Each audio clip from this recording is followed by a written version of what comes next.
एखाद्या संविधान जर बदललं ना, संविधान एका जातीसाठी लिहिलं आहे का? 18 पगड जातीसाठी बाबासाहेबांनी संविधान लिहिलेलं आहे. सगळ्या जाती मरतील.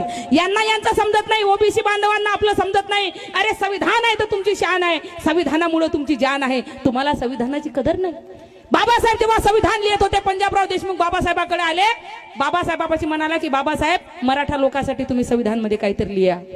बाबासाहेब बोलले पंजाबराव बसून बसून माझे पाय दुखत आहे, तुम्ही काय करा, मी हे संविधान लिहिले याच्यावर नजर टाका, मी थोडा फेरफटका मारून येतो.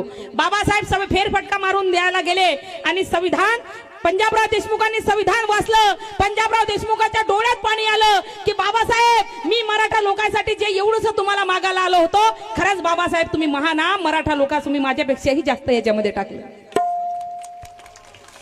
तेव्हा बाबासाहेब बोलले होते आज ओबीसी बांधवांच्या मागे आम्ही आहो, आम्हाला वाटते तुम्हाला हे आरक्षण भेटलं पाहिजे. तुम्ही जरी आमच्या खिलाफ असाल तरी आम्ही ओबीसी बांधवांच्या मागाव, मराठा समाजाच्या मागाव. मराठा समाजाला सुद्धा आरक्षण भेटलं पाहिजे, का भेटू नये, त्यांचा सुद्धा अधिकार आहे, बाबासाहेबांना संविधानामध्ये लिहिलेला आहे. म्हणून म्हणायचे घे घे घे आरक्षण घे घे, कुठेही घे, तुझ्या मनानं घे, किती काही घे, पण घे. लोकमत पेपरचा संपादक म्हणत होता आरक्षण फक्त 60 वर्ष.